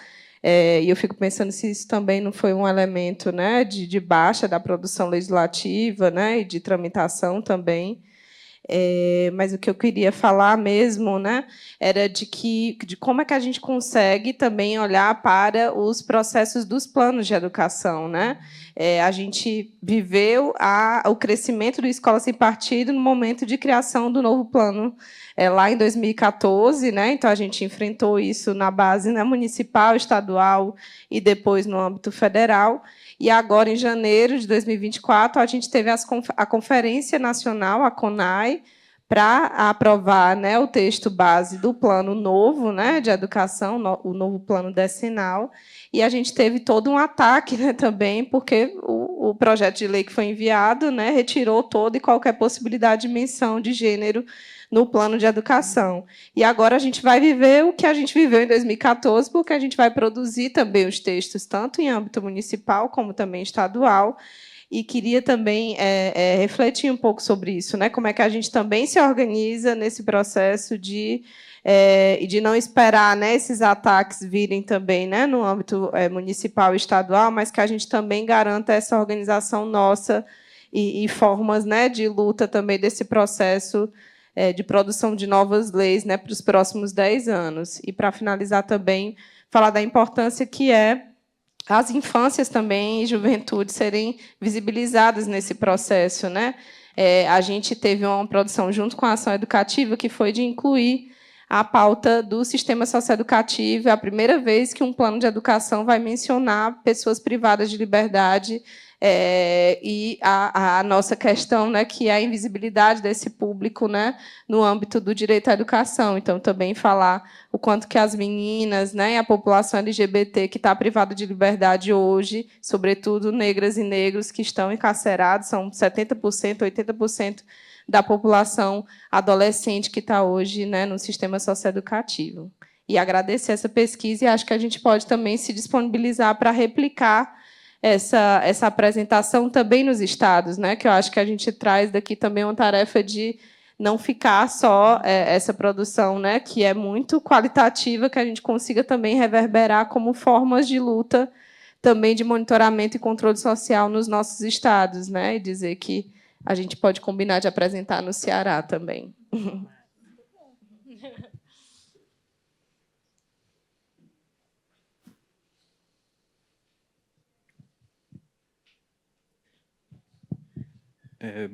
Bom dia a todos, todes. Me chamo Júlio, eu participo de alguns grupos de pesquisa sobre a história das direitas, né? Inclusive o grupo de trabalho da Associação Nacional de História, né? Da ANPUL, né? Que é o grupo GT História das Direitas. Eu queria fazer uma pergunta mais diretamente à Suelane, a respeito de como que o seu instituto está observando essas alterações em relação às pessoas com deficiência, né? Porque a gente também tem sofrido diversos ataques, inclusive do governo federal, né? Onde 2 pontos principais que eu vou apontar agora tá em relação ao ataque, né, do ministro, né, Haddad ao BPC Loas, que é basicamente, se você retirar o BPC Loas de uma pessoa com deficiência, decretar a morte dela, né, porque a gente está falando de pessoas extremamente vulneráveis economicamente. A gente também você tem alguns retrocessos, né, em relação até a políticas públicas, né, em relação a nós, porque a esquerda ela praticamente não faz nenhum projeto de lei, né? Quando você observa os projetos de lei, a assinatura é sempre de alguém da direita. Então, o que obriga muitas das pessoas e associações de pessoas com deficiência a ter que dialogar com esses partidos, né? Isso é um problema, ainda mais num período em que a gente está vivendo um avanço muito violento em relação a nós, né? Esse culto à auto-performance, né? Essa ideia de que existe uma genética, né, ideal. Então, eu queria saber, né, como é que vocês estão, se vocês estão observando isso também, né, porque não adianta, né, como o nosso camarada falou ali, subir a rampa, né, com uma pessoa com deficiência e por trás você está matando ela, né?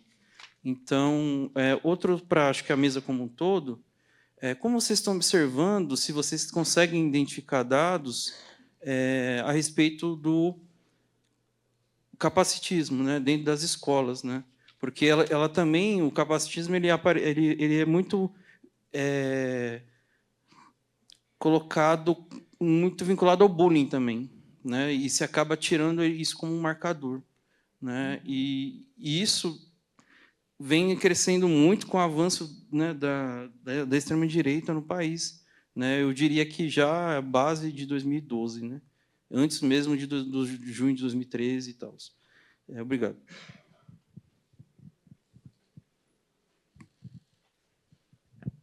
Gente, mais alguém? Eu perdi alguma inscrição? A gente pode colocar mais uma aqui nesse bloco. E aí, também, se tiver tempo, a gente faz mais um depois. Olá, pessoal. Eu sou o Guilherme Abraão, do Grupo de Estudo de Juventudes da Universidade Federal de Alfenas. Saudar todo mundo e parabenizar pela iniciativa. Mas uma questão para a Renata. Não sei se a pesquisa vai chegar nesse ponto do controle de constitucionalidade. Vocês conseguem fazer alguma raspagem de dado para saber se a lei tornou inconstitucional? Como é que está? Vocês conseguem atingir esse nível ou a pesquisa não vai chegar nesse ponto? Obrigado, gente.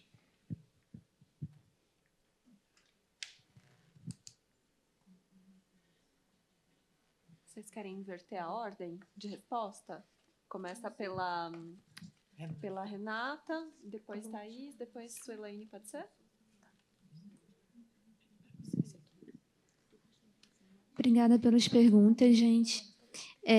Vou inverter aqui também as respostas para o Guilherme. O que a gente fez das metodologias, né? Usamos a ferramenta para quem usava o Sápio e análise e coleta manual em estados e capitais, Câmara e Senado. O que a gente consegue pegar é o que esses lugares disponibilizam.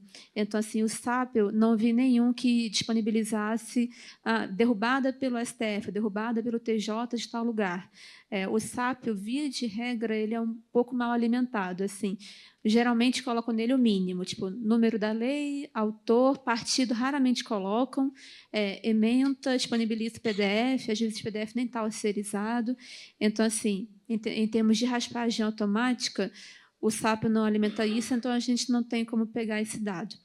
O que a gente olha manualmente, algumas casas legislativas são bastante organizadas e mostram isso. Paraná e Curitiba, por exemplo, se não me engano, eles mostram lá quando uma norma jurídica está sob questionamento ou foi derrubada.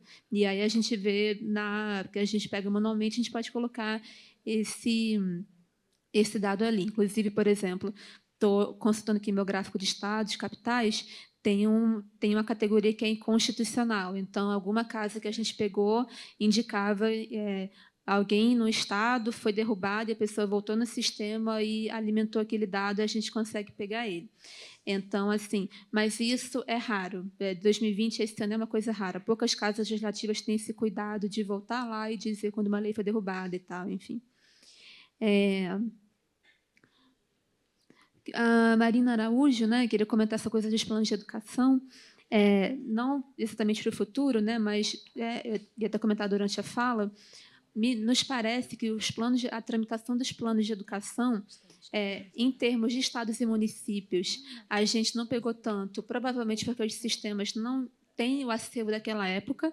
Acho que muitos sites trocaram o acervo e a gente só tem PLs até 2017, 2018. Na Câmara dos Deputados e no Senado, nos parece, isso é uma coisa que a gente está investigando, inclusive, especialmente no Senado, nos parece que a Câmara e o Senado colocam todas as emendas, aquela tramitação bem extensa em torno do plano, em alguns lugares específicos, e provavelmente a gente vai ter que chegar nisso via lei de acesso.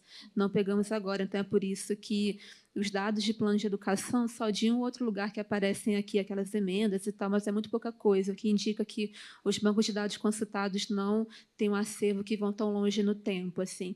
Nos parece que, de maneira geral, é mais confiável esses bancos de dados de 17 para frente, é quando eles são mais alimentados. Assim.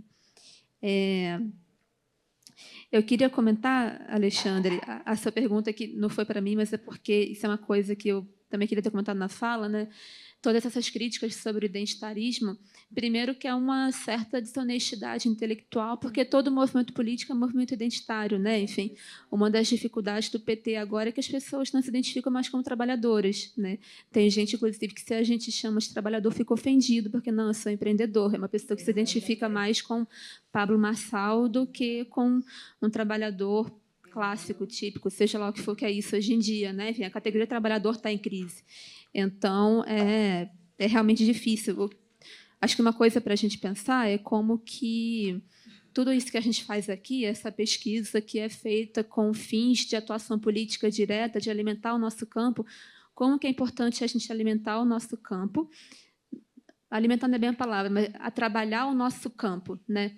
Então a gente esse grupão aqui, né? Nós que vemos a importância disso, feministas, movimento LGBTQIA+, movimento negro, a gente trabalhar junto, fazer uma ação concertada e direcionar o nosso campo de esquerda, se não por uma educação, se não por um certo esclarecimento, pela força do direcionamento, né, da gente realmente pautar o campo e usar uma certa dinâmica de força ali, que é uma coisa que a gente vai ver a cada momento, né, enfim. Sobre os dados de aprovação, isso é uma coisa interessante. Eu gerei aqui para hoje, isso é uma coisa que eu posso ver no banco de dados, que está categorizado.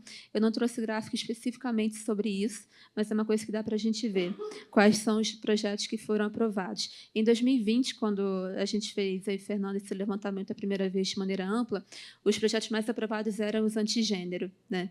Eles eram a ampla maioria dos aprovados. Só tinha meio que 1 ou 2 escolas sem partido aprovados, a maioria aprovados e que entraram em vigor foram os antigênero, tanto que foram os antigênero que foram a maioria para a STF e tal, né? Mas é uma coisa que eu posso consultar. Não sei se eu consigo antes do almoço, mas a gente, o resto do dia hoje, eu posso até trazer esse dado. E acho que foi isso para mim.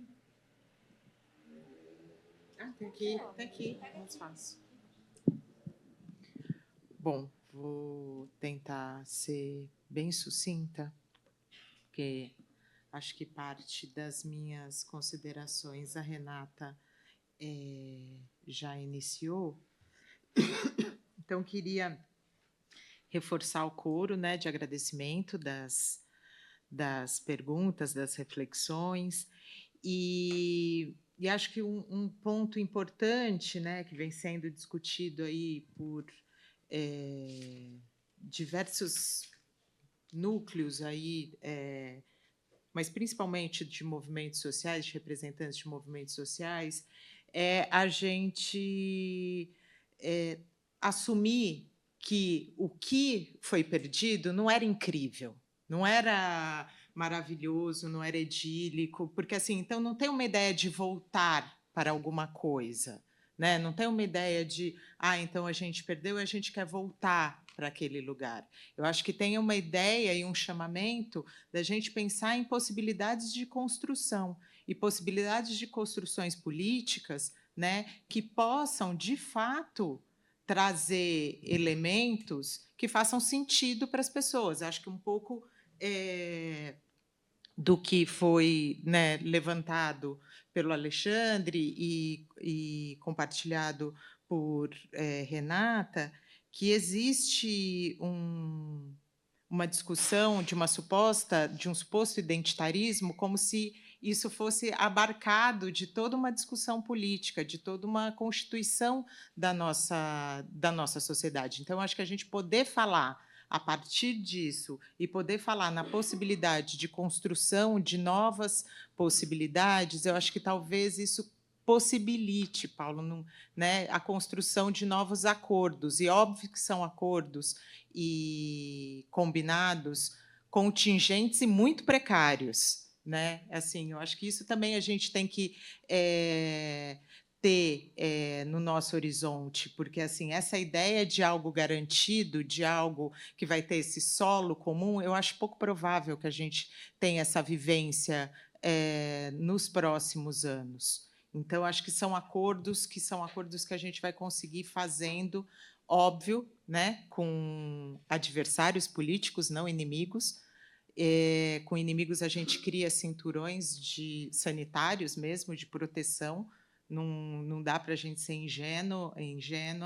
E que é isso, tem algumas situações, e eu acho que a gente viveu isso na pandemia, né, da necessidade da gente criar mesmo estratégias de cinturões sanitários, sabe, de proteção minimamente, para que mais pessoas não fossem jogadas ali num cenário muito adverso e violento.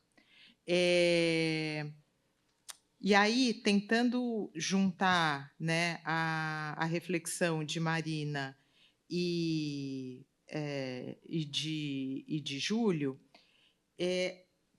eu acredito que a possibilidade da gente fazer esses trabalhos casados dentro da sociedade civil, e aí eu estou me colocando como uma pesquisadora que trabalha na área da educação, que trabalha numa organização de pesquisa, como a possibilidade da gente fazer, né, pesquisas implicadas, da gente fazer conhecimentos e produções engajadas, capazes de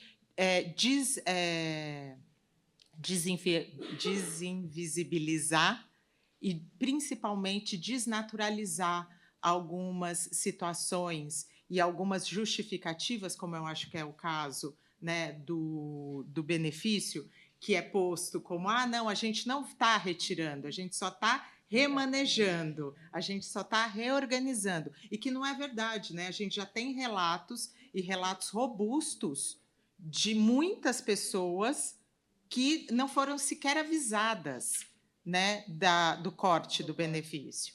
Então, eu acho que assim, a importância da gente poder fazer essas alianças de estudos, de produção de conhecimento, né, e que a gente consiga ocupar esses espaços, eu acho que possibilita aí a desnaturalização e desinviabilização de alguma possibilidade, né, desses cenários. Você queria falar? Desculpa, gente, aqui, como a hora, eu esqueço a minha memória com o tempo ruim. O segundo ponto, eu falei, acabei falando só um, mas o segundo ponto que eu acabei esquecendo de falar, para até ajudar na resposta da Suelane, é que, recentemente, também a ministra, né, da Saúde, ela basicamente referendou, né, uma decisão do STF de simplesmente não judicializar mais os medicamentos para pessoas com doenças raras. Né? E a gente sabe que uma doença rara é 50 mil um frasco, né, de um remédio. Ou seja, se você não tem acesso ao SUS e a ministra coloca isso como uma vitória, ela também está colocando o quê? Que é uma vitória, pessoas como nós morrer, entende? Então, desculpa, é o que eu tinha esquecido mesmo. Obrigado. Mas eu acho que é isso, Su. Tá. Bom, as minhas colegas já fizeram as reflexões, né, mais precisas, né, sobre as perguntas. Dialogando um pouco com o Paulo, com o Alexandre, com a Marina e com o Júlio também, né, e com o Guilherme, sem dúvida nenhuma, também, eu acho que a gente pode voltar para trás e lembrar o período do primeiro mandato Lula e o vice lá, o companheiro Zé, era esse o nome? Zé, não sei o que lá? Zé Alencar. Entende, companheiro? Então, a gente vem vindo com vários companheiros esse tempo todo, né? E, nesse mesmo momento, foi quando teve a concordata lá da Coacé. Né? Lembra? Então, a gente, há muito tempo, a gente está nessa, né? Não, vamos continuar, vamos acreditar. Né? Na última eleição, a gente fez um encontro em Brasília, né? Todo mundo ainda muito feliz, e o slogan era: não vai ter cheque em branco, dessa vez a gente vai mudar, vamos fazer tudo diferente. E estamos nós aqui de novo. A gente dá cheque em branco, a gente dá tudo, dá tudo. E aí é isso, assim, né? Então, agora a gente está dando uma de... Como que era a namoradinha do Brasil? Regina Duarte. A gente está com medo da direita, gente. Né? A gente tem medo. Agora o Trump ganhou. Uau, e agora? O que a gente vai fazer? Então, todo momento, essa coisa de que a gente tem que ceder para permitir a governabilidade e essa democracia que a gente tanto exalta, é só contra a gente. Né? Então, é um processo muito longo em que a gente está cedendo. A gente quer a governabilidade e, claro, a gente sabe muito bem o que foi. Tem gente mais nova aqui, desculpem, mas algumas pessoas aqui sabem o que foi o processo da ditadura, o pós-ditadura. Isso ainda está no cotidiano das nossas vidas, né? E dialogando um pouco com o que a Marina falou sobre pensar as infâncias, né? E dialogando com o que também Renata trouxe, São Paulo é a vanguarda do conservadorismo. São Paulo é a vanguarda da privatização. A gente tem essa PM monstruosa, sabe? Mata e mata sem dó, né? Então, a gente está num contexto que aí pensar direito de pessoas com deficiência, Júlio, está nesse mesmo barco. Né? Então, são marcadores sociais de quem pode morrer e de quem pode viver. É disso. Então, você tira benefício, você tira absolutamente tudo. A gente não atua diretamente no campo das deficiências, a gente é articulado com Vidas Negras com Deficiências Importam. Então, a gente segue o que o VNDI está atuando, e os relatos são todas as dificuldades com os ministérios, é isso que você está falando. Então, tem política de Estado para nós, os indesejáveis? Não, não tem. Né? Então, a gente não tem. A gente tem um processo de privatização. O companheiro Haddad está aí também fazendo a sua política, né, de conciliação. E São Paulo tem um projeto de hegemonia da direita, e está muito bem consolidado. A gente perdeu onde o Boulos era, né? Era referência. E o Boulos fez o acordo com o Marçal. Se você é capaz de fazer acordo com o Marçal, gente, bobagem, sabe assim? Vão parar e vão para a guerrilha, porque não sei o que mais nos restam. Então, esse diálogo de que agora tudo é culpa nossa, a gente tem que recuar, a gente dividiu. Quanta esquerda tem nesse país, gente? PCO, PC não sei o que lá, Libelu... né? Eu sou do tempo que existia Libelu ainda, sabe assim? Então, veja, né? Os identitários, o que é isso? Esquerdista era identitário também, sabe? E identitário era o branco. Né? O Luiz Augusto, professor da UFRJ, eu creio que ele recupera o nome do identitário, não tem nada a ver com defensor de direitos como a gente. Então, não sei, Paulo, onde a gente vai construir essa plataforma de mobilização da esquerda, já que a esquerda quer poder. E, se você quer poder, não é mais um processo revolucionário, a gente não tem como mais contar com ela. Né? Então, tudo que está sendo feito é para se manter no poder. Então, para onde a gente vai?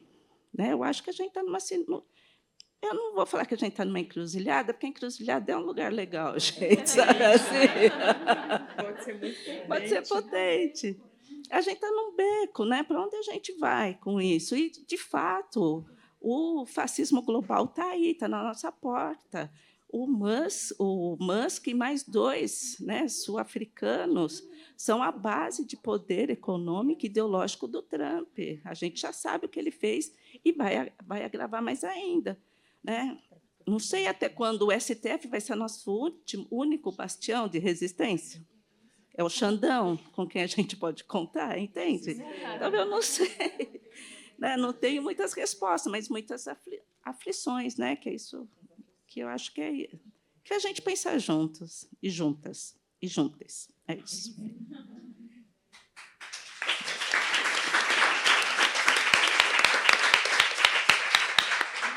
Bom, gente, dado o adianto da hora, eu vou passar, então, para as minhas companheiras fazerem uma fala de fechamento, né? Então, vou chamar primeiro a Renata. Obrigada, Jéssica. Eu até tinha falado com a Jéssica que eu queria falar uma coisa importante que eu esqueci, né? A ótima pergunta do Alexandre sobre os projetos que foram aprovados ou aqueles que tiveram só um fim em si mesmo da agitação do momento, né? E aí, acho que isso conversa também com um tema que a Sô acabou de comentar, né? Sobre a nossa mobilização e agitação no melhor sentido do termo, né? Eu estava olhando aqui nos projetos Estados Capitais DF, os que foram mais a maioria que está em vigor são os de proibição de linguagem neutra, né? Em segundo lugar, são os de ideologização do ensino, que são mais diversos entre si, né? Linguagem neutra é uma coisa mais sempre a mesma coisa, os de ideologização eles mudam um pouco mais. Mas aí eu acho interessante pensar isso, o que tem um fim em si mesmo, porque, como eu falei, essa produção legislativa, esse espaço que eles conquistam no legislativo, eles usam esse espaço para oxigenar, alimentar, financiar o espaço deles. Então, existe um ciclo, né, uma ecologia entre as pessoas que estão no poder legislativo, os influencers, o apoio dos empresários, enfim, eles têm essa ecologia própria, onde o legislativo está dentro, essas coisas têm um fim. Eu acho que um momento importante que aconteceu esse ano, que exemplifica como que eles usam, inclusive o nosso campo, como que eles têm uma capacidade, sinceramente, invejável de vampirizar o nosso campo, foi a coisa da CONAI. Porque a partir da CONAI teve aquela mobilização que a gente viu, né? Eu tentei acompanhar o máximo possível, entrando em grupos deles e tal. Não sei se vocês acompanharam, mas após a CONAI, eles fizeram um movimento no Brasil de realização de audiências sobre o quão horrível foi a CONAI. E aí você vê essas audiências e você vê a lista de convidados e você vê gente do Rio de Janeiro e em Santa Catarina. No Rio de Janeiro, a gente tem uma desgraça que tem um bolsonarista na presidência da Comissão de Educação da Alerj. E quando rolou esse ciclo de audiências em vários lugares, um assessor dessa comissão de educação, que é assessor do Alan Lopes, né, um cara do PL, claro, ele participou de uma audiência em Santa Catarina, né? Então, a gente vê essas circulações e como que essas matérias que a gente está vendo, elas alimentam e elas podem circular e alimentar e crescer. São um fermento do campo conservador, né? Elas desempenham uma função na ecologia da nova direita, de financiar eles, de formação de novos quadros, de formação de alianças. Então, aqui a gente vê, meu slide não está aqui, mas a gente vê nessa produção esse ciclo girando e essa máquina de mobilização e agitação deles girando. Na CONAI, esse ano, uma coisa muito impactante que eu achei foi que, além de ter essas audiências pós-CONAI que eles organizaram, teve uma série de lives e uma aliança que eles fizeram com o movimento negacionista com primeira letra maiúscula, assim, que é o Médicos pela Vida Covid-19, que é um grupo de médicos profundamente negacionistas, que, enfim, depois procurem matérias, é um grupo grande que organizou o negacionismo contra a Covid no Brasil e continua atuante, divulgando e fazendo um monte de coisas horríveis. E esse pessoal está muito junto com o pessoal que está ali vampirizando o movimento da CONAI. E, no meu ver, eu acho que eles usam esse pânico da CONAI, né, mantiveram girando, e aí tem como nosso campo respondeu também, tentando abafar isso, a gente pode avaliar se funcionou ou não, mas eles estavam se preparando nessa vampirização para criar um momentum para quando o plano chegasse, eles viessem com tudo. Então, eles estavam ali numa estratégia deles de vamos financiar o campo, alimentar o campo, né? Enfim, eles estavam ali se preparando, fazendo a roda deles girar para chegar com tudo em cima do plano nacional quando chegasse no Congresso, enfim. Então, isso é uma coisa interessante, né? As matérias aqui, não quero que esse levantamento sirva para a gente pensar que eles são incríveis, maravilhosos, que eles aprovam muita coisa, eles mudam todo o maquinário das políticas educacionais. Eu acho mais interessante pensar isso em termos de como que eles se organizam politicamente. Qual é a função de requerer uma audiência? A função é, eles alimentam o campo, eles formam quadros e eles formam alianças importantes. Que um dos caras que faz a conexão dessas audiências com Médicos pela Vida é um cara que também dirige uma escola privada super conservadora em Goiás e é um cara que é secretário da Frente Parlamentar contra a Doutrinação Ideológica do Gustavo Gaia no Congresso, que tem premiado escolas que são exemplares. Então, assim, só para simplificar como que essa roda dele gira e, sinceramente, para a gente se inspirar nisso também, né? A gente também tem as nossas rodas, né? Mas aí acho que a gente tem que pensar em como que a gente aqui direciona o nosso campo para sair dessa besteira de estar ressoando agora de identitarismo, e a gente é parte desse campo, a gente também pauta a luta dos trabalhadores, a gente também pauta a luta contra a desigualdade social. Como é que a gente une as forças, sabe? Acho que é por aí. E a Jéssica fala de fechamento. Muito obrigada, gente. Eu me animei. Obrigada, a gente continua aí.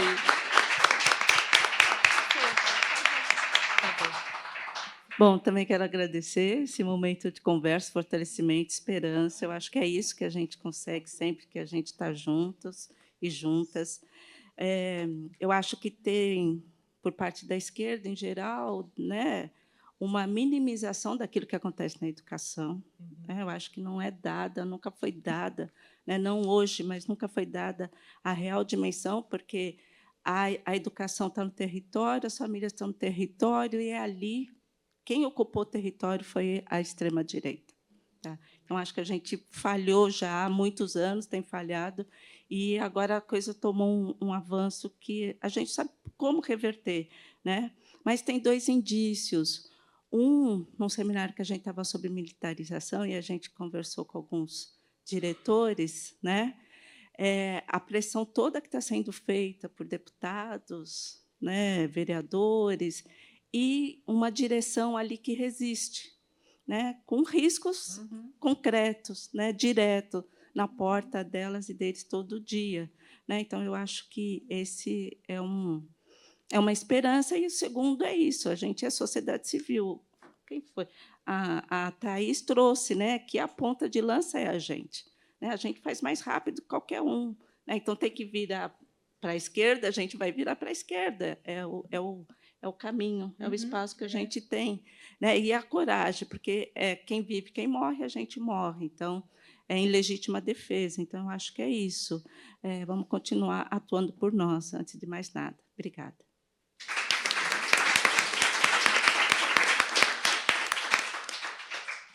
O que eu falo, gente?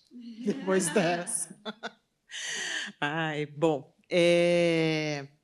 eu queria agradecer e colocar alguns pontos para a gente, né, por conta do âmbito desse projeto e desse levantamento, que é a gente começar a questionar, fazer um questionamento, né, explícito e real do que está sendo produzido nas universidades, na academia, as referências que a gente utiliza, né, e a ideia de produção de conhecimento. Eu não sei se todo mundo ficou sabendo, mas no Paraná, a Agência de Fomento do Paraná fez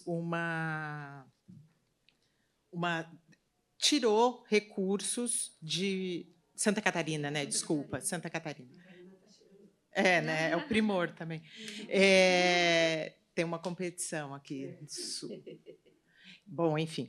E retirou verba de várias pesquisas que tinham sido aprovadas e, coincidentemente, pesquisas relacionadas à temática de gênero e diversidade, né?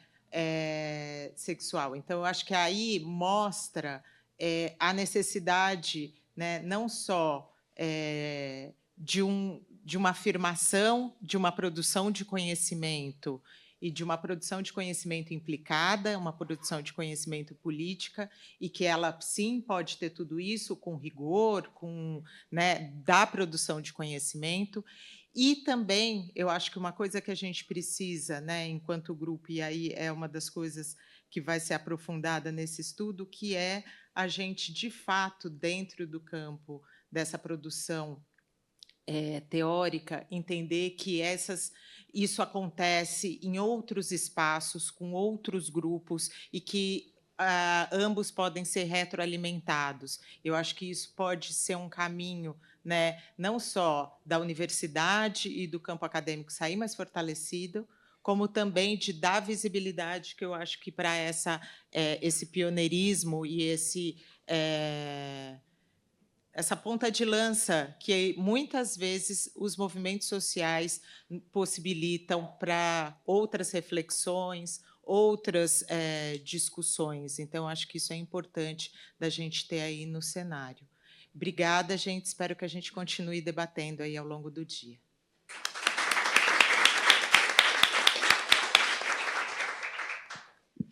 Bom, gente, acho que para encerrar mesmo, eu queria só agradecer primeiro as companheiras da mesa, a Renata, a Suelaine e Thaís, agradecer as intérpretes de Libras, Asa e Miriam, agradecer a Ação Educativa, Instituto Guelé 10, Fundação Carlos Chagas e Professores contra Escola Sem Partido e Faculdade de Educação da USP também, pelo evento, pela organização, e também pelo Instituto Maria Antônia, da USP, por disponibilizar esse espaço para a gente fazer essa reflexão.